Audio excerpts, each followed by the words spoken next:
Salut! Aujourd'hui on se retrouve pour une nouvelle vidéo tuto. Oui je sais, ça vous a manqué. Moi aussi, mais tu sais dans la vie c'est comme toutes les bonnes choses. Ça prend du temps à préparer, mais je sais que tu vas kiffer. Le sponsor de la vidéo, c'est Oxford qui nous propose de découvrir ses agendas connectés. Parce que bon, faut dire les choses, dans la vie il y a plusieurs catégories de personnes. Il y a les personnes organisées qui gèrent et les bonnes grosses qui chassent comme moi qui ne gèrent rien du tout. Du coup, laissez-moi vous présenter le Graal de l'organisation. Il s'agit de cet agenda. Tu vois là comme ça, on dirait pas qu'il est connecté. Mais attends de voir un petit peu. Il s'agit de l'agenda création zip. Voilà, j'ai le choix parmi plusieurs agendas. Celui-ci est entièrement customisable avec les merveilleux dessins que je vais vous montrer comment faire aujourd'hui. Avec une petite couverture bien rigide, ça tiendra toute l'année. Et une petite pochette avec zip où tu peux ranger des trucs. J'ai décidé de mettre tous mes stickers. À l'intérieur, agenda classique avec plein de petits menus. Tu vois là par exemple, tu as un emploi du temps détachable. Il y en a même deux. Il y a aussi les matières, les relevés de notes. Bien sûr, les parties emploi du temps avec des pages dédiées pour chaque jour. Mais aussi des semainiers. Tu peux marquer les objectifs de ta semaine. Et s'il te prend l'idée de vouloir apprendre des trucs en allemand, c'est possible aussi. Reiten, Gariten. Tu as sur ta page des petits marqueurs à chaque coin qui vont te permettre de numériser tes choses à faire, ton agenda, grâce à l'application Scribsby. C'est disponible sur iOS, Android et tu peux le faire avec ton smartphone ou encore ta tablette. Et en gros, tu prends en photo ta page grâce à l'application, ça te la numérise et ça te le cale dans ton calendrier. Tu peux même faire des alertes pour être sûr de ne pas oublier. Petite chose non négligeable aussi, ça peut te permettre de partager tes notes avec tes copains ou ceux qui n'ont pas pu être présents pour les devoirs à faire. C'est plutôt pas mal, tu peux les envoyer par mail, enfin ce que tu voudras. Tu peux partager tout ça, c'est très cool. En gros, si vous voulez découvrir l'agenda un peu plus en détail, ça se passe dans la description, je vous ai mis les liens. On passe maintenant à la super vidéo tuto où je vais vous montrer comment dessiner des trucs stylés. Alors, pour tous mes dessins, je vais utiliser un critérium pour la finesse des traits, mais aussi un stylo feutre pointe fine pour repasser ensuite par-dessus. On commence avec la forme basique d'un ovale et ensuite on va dessiner en hachurant nos traits les feuilles. Le but c'est pas de faire des traits précis au début, mais plus d'obtenir la forme générale. Voilà, c'est le secret du dessin aussi il me semble, ne pas vouloir aller trop vite. Ensuite, on va dessiner l'écorce sous forme un peu d'écaille. Voilà, ça me fait vraiment penser à des écailles de dragon, l'ananas. Et ensuite, quand je suis sûre de mes traits, seulement je repasse avec le stylo feutre. Je vais ajouter plein de petits traits aux endroits où j'ai envie d'ajouter un sentiment d'ombre. Voilà, plein de petits traits partout autour des écailles. J'ajoute les pointes des écailles et bien sûr les ombres au niveau des feuilles, comme je vous le disais. C'est hyper simple, il suffit de faire plein de petits traits pour créer cette ombre et tout est au stylo, pas besoin de beaucoup de matériel. J'ajoute des petits détails sur les feuilles pour que ce soit encore plus réaliste. Et voilà un ananas. Ensuite, je vous propose de réaliser un cactus dans un pot. Vous voyez, c'est une forme basique, un ovale avec une forme rectangulaire. On prend bien le temps de faire les formes. Ensuite, pour le cactus, c'est des formes basiques d'ovale, de cercle. On s'amuse. Les cactus, c'est pas des choses très régulières, donc on peut vraiment s'amuser avec les formes. Et encore une fois, pour créer de l'ombre, j'ajoute plein de petits traits. Ça ajoute aussi de la texture au pot en terre. J'aime beaucoup. Pour ajouter de la matière au cactus, on va faire plein de petits points et bien sûr ajouter des épines. Et encore pour créer de l'ombre, cette fois j'ajoute des petits points pour rester dans la texture du cactus même plutôt que des traits. C'est plus subtil. J'aime beaucoup aussi les points pour l'ombre. Voilà ce que ça donne. Et bien sûr, plein d'épines, c'est un cactus. Voilà pour le doodle numéro 2. Ensuite, on va passer à un autre cactus, cette fois-ci, une forme plus boule, toujours dans un pot. Il y a vraiment matière à faire beaucoup de petits doodles, de petits dessins de cactus, j'adore, ou alors de plantes grasses. N'hésitez pas, c'est des choses assez faciles à dessiner et encore une fois, apporter de la texture, c'est aussi simple que de faire des petits points, des petits traits. Voilà, c'est pas du grand dessin, on n'est pas là pour faire la Mona Lisa, mais je trouve que ça a beaucoup de caractère, ça amène une petite touche vraiment faite maison. Enfin voilà, dites-moi en commentaire ce que vous en pensez, mais surtout faites-vous plaisir en dessinant. Avec des petites choses, on peut vraiment commencer petit à petit. Pour une glace, on va faire la forme d'une pointe, puis la base de la glace c'est un petit arrondi et une demi-sphère pour la boule de glace. Je repasse sur les traits pour les rendre un petit peu moins lisses, pour la rendre un peu plus réaliste. J'ajoute la gaufrette, c'est seulement des petits arcs de cercle qui s'entrecroisent. Et j'ajoute une petite goutte parce qu'elles fond. Ensuite, on ajoute plein de petits points pour créer des ombres, que ce soit sur la boule de glace ou encore la gaufrette. Ensuite, il me suffit d'effacer les traits de crayon à papier et voilà une petite glace faite maison. Ensuite, je vous propose de réaliser un bubble tea. Encore étape par étape, on fait des sphères, on fait des petits rectangles un peu incurvés, on fait la paille, voilà c'est un tube tout simplement. Encore une fois, les traits de crayon doivent rester assurés. Ne vous précipitez pas pour faire une forme parfaite, au contraire, prenez votre crayon et allez-y progressivement pour obtenir petit à petit la forme voulue. Souvent, le défaut c'est de vouloir aller trop vite. Pourquoi ne pas faire une petite lettre aussi? C'est simple, c'est des rectangles, tout le monde peut le faire. Et on apporte des petits détails, on ajoute de la matière au papier et voilà. Encore quelque chose de super simple, je vous propose de faire la planète Terre. Il s'agit d'un cercle, vous pouvez faire à peu près toutes les planètes de la même manière.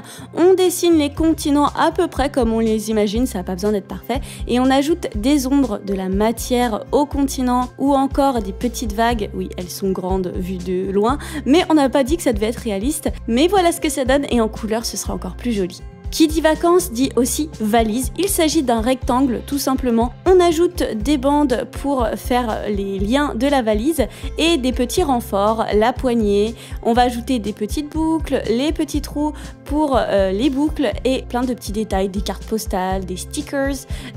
Faut vraiment que j'arrête de dire stickers avec un accent américain. Et une fois qu'on est sûr de notre dessin, on va tout repasser avec le feutre noir et on va ajouter des détails encore une fois pour ajouter de la matière, des ombres et on n'hésite pas, faut pas avoir peur, au pire on recommence, c'est pas très long à faire. Et ensuite on va faire une valise, mais cette fois-ci ça va être une valise un petit peu plus moderne, la valise en acier ou encore en plastique à roulettes.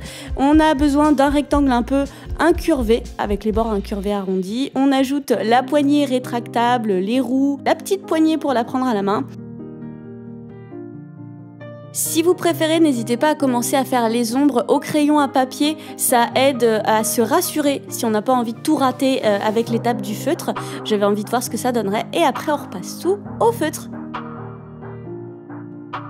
Ensuite, j'avais envie de faire un mini passeport. C'est un rectangle avec un petit triangle sur le dessus. Ensuite, on va ajouter des petites pages et des petits détails. Ça n'a pas besoin d'être parfait. On va faire une planète, un petit avion et voilà. Ensuite, je vais faire un citron. On va dessiner la forme d'un œil, grossièrement. On va ajouter une petite feuille et des ombres et de la matière, des petits points pour rendre tout ça un petit peu plus réaliste. Dans un style toujours été, estival, j'avais envie de dessiner des lunettes de soleil. Alors là, c'est un petit peu plus compliqué comme forme parce que c'est pas un cercle, un rectangle, mais en décomposant vraiment, on arrive à dessiner petit à petit ce qu'on veut. Le tout, c'est de dessiner progressivement. Et pour les branches aussi, d'être sûr qu'elles rejoignent bien leur base au travers des verres, parce que sinon c'est un peu bizarre. Pour un verre à cocktail, on commence avec un triangle. Le pied, ce sera aussi un triangle, mais ouvert, il n'y a pas la pointe. Et on rejoint le tout avec des lignes droites. La tranche d'orange c'est un cercle, la vague c'est juste un petit tortillon voilà au stylo, les glaçons c'est des carrés et après on ajoute les ombres. Prochain dessin, on va faire une tranche de pastèque bien sûr. On dessine comme un demi-cercle avec un double bord, on torture légèrement les bords pour pas que ce soit lisse. Après on ajoute les pépins et on va ajouter de la matière, voilà la chair de la pastèque avec des petits traits, des petits points et on fonce l'extérieur de la peau. Pour une banane, on dessine la forme d'un sourcil. J'ai envie de penser à un sourcil. Et ensuite, on va dessiner progressivement la peau de banane ouverte avec des arcs de cercle. On prend son temps. Après, on apporte plein de textures, des petits stries pour la chair de la banane ou encore pour la peau. Le tout, c'est d'apporter un petit peu de relief et de caractère à tout ça. Ensuite, on va dessiner une noix de coco. Je me voyais sur les îles, au soleil. Alors la noix de coco, elle est toute poilue, donc on va dessiner plein de poils en assurant très finement au crayon. On n'appuie surtout pas. En règle générale, j'appuie pas sur mes traits de crayon parce qu'après j'ai envie de les effacer. Et les poils, c'est vraiment fin, donc faut y aller vraiment doucement. Pour faire un avocat, on va dessiner la forme d'une larme ou d'une goutte avec un double bord. On dessine un cercle pour le noyau. Et ensuite, on va apporter plein de textures à la peau avec des petits points ou encore des traits pour la chair même de l'avocat. Cette fois-ci, j'avais envie de dessiner une forme de citron, mais ouvert, pour qu'on voit la chair. Donc le plus important, c'est de dessiner la forme de base. Après, j'ajoute un double bord. Je vais diviser les quartiers de chair du citron. Et ensuite, je vais ajouter de la matière. Je repasse le tout au feutre. Plein de petits traits, plein de petits points pour la peau et la chair même. Voilà. Ensuite, on va passer à une pizza. Me demandez pas pourquoi pizza égale été pour moi, mais je pense Italie, voyage, et puis j'aime bien manger des pizzas. Donc, je vais dessiner un cercle divisé en parts, voilà, bien dissociées les unes des autres. Ensuite, je vais mettre de la garniture au-dessus et j'ajoute les ombres. Pour dessiner un appareil photo, on va faire un rectangle et ensuite ajouter les différents éléments. Le viseur, c'est un trapèze ou encore un petit bouton légèrement arrondi. L'objectif, c'est un cercle également. Après, pour la sangle, ça peut être un petit peu plus délicat, mais on prend le temps ou alors on l'ajoute pas si on n'a pas envie. Et après, on ajoute plein d'ombres et plein de détails. Pour faire une carte, on va juxtaposer les uns aux autres des rectangles avec différentes perspectives et ensuite, on va dessiner par-dessus plein de petits continents. On ajoute des détails, des petites croix, des petits itinéraires et voilà une carte de voyage. Pour moi, été égale plage et océan, donc forcément, je voulais vous montrer des dessins sur ce thème-là. Pour faire un coquillage, on va dessiner un triangle mais arrondi sur la base. On va diviser l'intérieur de ce triangle en différentes parties et arrondir chaque extrémité de ces parties. Pour la base, on va faire des petits triangles arrondis. Et ensuite, on va ajouter du relief à la coquille en répétant le même motif arrondi. J'imagine que la lumière vient du dessus, je fais des flèches pour l'imaginer et donc au contraire, les ombres seront placées de manière opposée. Je vais utiliser le crayon à papier pour assurer les ombres. J'aime bien mixer les deux, le feutre et le crayon à papier. Je trouve que ça apporte encore plus de relief au dessin et encore une fois, c'est très simple à réaliser. Pour le suivant, on commence par une pointe arrondie à la base, encore une fois, et on va faire comme une corne de licorne jusqu'à l'extrémité. Après, on fait des vaguelettes et on répète le motif un peu incurvé de la corne de licorne jusqu'au bout. Voilà encore une fois un autre type de coquillage qu'on peut dessiner facilement. Après, on ajoute les ombres au feutre, mais aussi au crayon à papier pour ajouter encore plus de relief. On peut à nouveau dessiner les repères de la lumière et des ombres pour être sûr de savoir où les placer. Un autre coquillage encore parce que comme les cactus, il y a tellement de coquillages différents à dessiner. Cette fois-ci, j'aime bien aussi la forme de celui-là, ça reste très simple à réaliser et avec des petites ombres, on apporte encore plus de caractère au dessin. Encore une fois, j'ai envie de vous dire, je débute le dessin, on va débuter tous ensemble, c'est ça qui est sympa et le but, c'est pas d'atteindre la perfection mais de se faire plaisir, sans jugement aucun. Pour faire une étoile de mer, on va se servir d'un cercle pour ensuite dessiner à l'intérieur les branches. Moi je trouve que ça m'aide un petit peu. Et ensuite je relie les différentes branches ensemble avec des traits un peu incurvés. J'ajoute plein de matière avec le feutre et bien sûr les ombres. Je trouve que ça fait toute la différence. Je vais en réaliser une deuxième plus petite parce que c'est pareil, les étoiles de mer, il y a plein de textures différentes et on peut s'amuser avec. Ça peut faire des jolis petits dessins sur des cartes postales, j'aime beaucoup. Ensuite, petit challenge pour moi, j'avais envie de dessiner une méduse et je trouvais ça compliqué alors qu'en fait, ça l'est pas du tout si on regarde la décomposition de la forme. Pour les nageoires, elles partent dans tous les sens, donc c'est ça qui est sympa aussi, ça n'a pas besoin d'être très précis. Pour la matière et apporter du relief, je fais plein de petits points, j'ajoute des petits traits, il y a aussi des petits cercles souvent à l'intérieur des méduses pour symboliser le cœur ou encore les autres organes de l'animal. J'apporte du relief aussi aux petites nageoires. Et voilà, pour la tortue de mer, on passe aussi à un ovale et un petit triangle pour la queue de la tortue. On va dessiner les nageoires, un ovale pour la tête avec un petit cou, des grandes nageoires en forme un petit peu de sourcils et un petit museau. On fait un double bord pour la carapace, ça donnera un petit peu de relief. Et à partir du centre, on va dessiner plein de petits hexagones. Voilà, des formes diverses et variées pour imiter la carapace. Ensuite, on repasse au feutre seulement quand on est sûr de notre forme et on va rajouter plein de petites écailles pour la peau de la tortue. Après, on passe aux ombres, c'est ce qui va vraiment faire ressortir le dessin. On prend le temps, mais petit à petit, ça devient vraiment cool. J'ai réalisé une plus petite sur du papier craft, j'aime aussi beaucoup l'effet du papier craft et du crayon. On va réaliser des poissons, tout simplement. On va faire des petits ovales et ensuite on va rajouter des triangles pour les nageoires et on va rajouter, si on veut faire un poisson exotique comme moi, des petites rayures qu'on va venir foncer au crayon à papier et on rajoute des ombres en plus.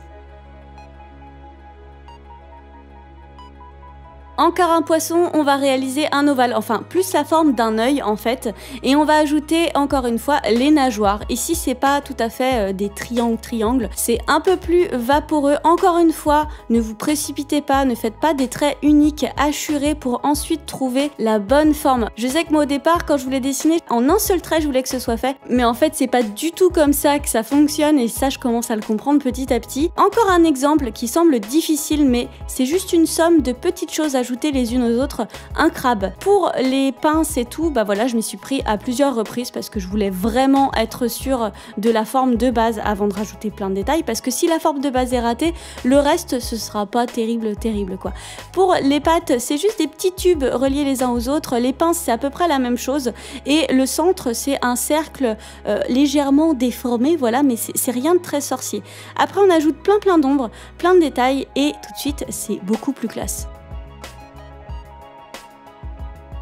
Voilà mon petit crabe, je l'aime bien. Encore quelque chose de super simple à dessiner, des coraux. J'utilise un cercle pour ensuite dessiner mon corail à l'intérieur, ça m'aide à lui donner une forme un peu générale et ça m'évite de partir dans tous les sens. C'est tout simple, voilà, c'est des branches un petit peu torturées. Au pied, je rajoute des petits cailloux pour faire comme le fond de l'océan. Je trouve que ça aide à finir le dessin de manière simple. Et ensuite, on ajoute la matière des branches et les ombres et c'est tout à fait joli, surtout quand on le mettra en couleur parce que les coraux, c'est plein de couleurs. Ensuite, on va dessiner un hippocampe. Je réalise 3 formes de base, des cercles et des ovales, qu'on va ensuite relier les uns aux autres avec des traits. On prend un petit peu le temps pour obtenir une forme qui nous plaît. Ensuite, on va ajouter une petite bouche en cul de poule, j'ai envie de dire. Les nageoires, on va dessiner des traits et ensuite les relier les uns aux autres. On n'hésite pas à reprendre la forme pour être sûr d'obtenir ce qu'on veut. La nageoire, c'est la même chose. Et une autre petite nageoire au niveau de la queue pour qu'il aille encore plus vite. Pour la forme générale, voilà, c'est à peu près ce que j'avais envie de faire. Je rajoute l'œil, un petit peu de volume au niveau de la joue pour lui donner un petit côté mignon. Et ensuite, bien sûr, comme d'habitude, on repasse au feutre. Pour qu'il y ait encore plus de relief, je vais ajouter des petits arrondis au niveau du ventre et jusqu'au bas de la queue. Et après on passe aux ombres et voilà, ça fait ressortir vraiment l'animal grâce aux petits arrondis qu'on a mis au niveau du ventre. Et plein d'ombrage avec le crayon à papier, j'aime bien.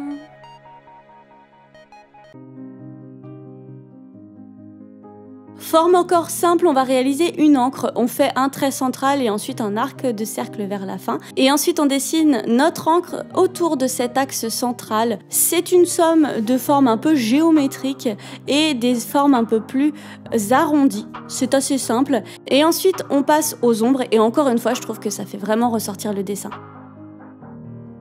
Dernier petit dessin avant de vous montrer comment mettre tout ça en couleur, un dauphin. La forme de base, c'est un sourcil, des petits triangles légèrement incurvés et des nageoires, un petit museau. Encore une fois, je prends le temps de faire ma forme de base petit à petit et ensuite je repasse tout ça au stylo et au crayon à papier.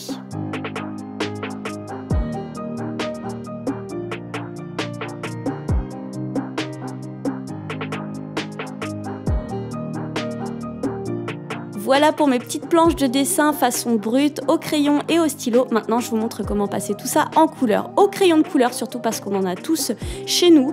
Et j'ai découvert des petites techniques, voilà, je savais pas colorier au crayon à papier en fait. Le secret, c'est de mixer les couleurs et de créer des dégradés. On tient le crayon de couleur pas du tout vers la pointe, non, mais plus en arrière pour éviter d'apporter trop de pression au trait de crayon. Le but au début, c'est vraiment de faire un nuage de crayons de couleur, comme ça va te permettre de dégrader les couleurs les unes avec les autres. Et ensuite, personnellement, j'accentue le tout.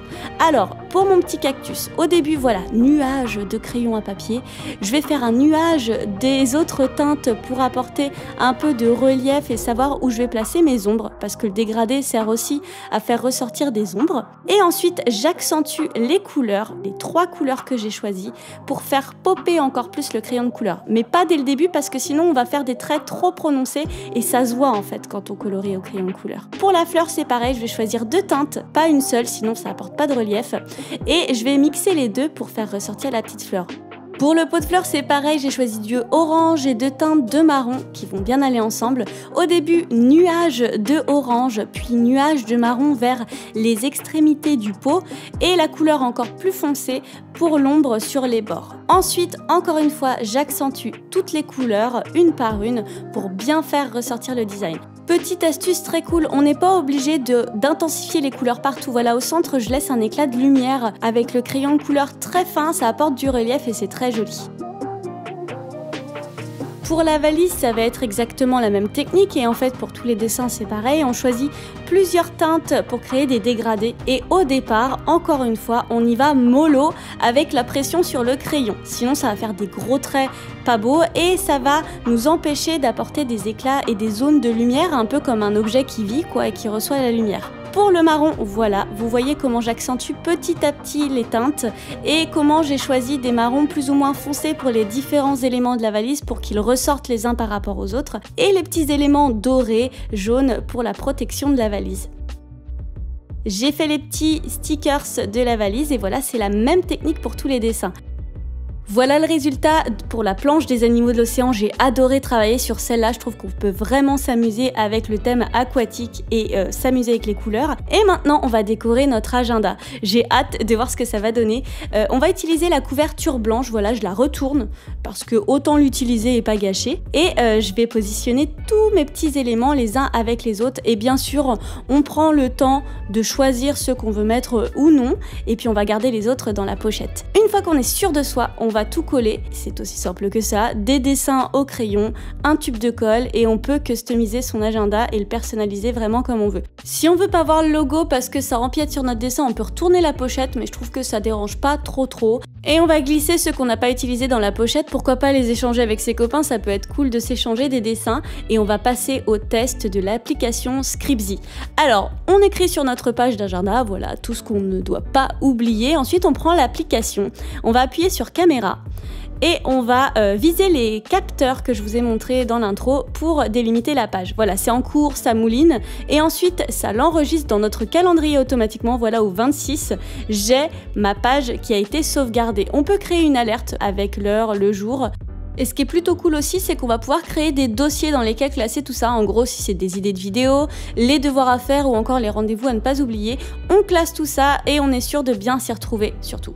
Voilà pour la petite démo, j'espère que cette vidéo on débute le dessin ensemble vous aura plu. Surtout n'hésitez pas à m'envoyer les dessins que vous aurez réalisés, à me montrer tout ça, surtout si vous vous y mettez cet été comme moi. Si ce concept vous a plu, n'hésitez pas à me le dire en commentaire, j'ai très envie de réaliser plein de planches sur des thèmes différents, j'ai plein d'idées, donc dites-moi en commentaire ce que vous aimeriez voir si ça vous a plu.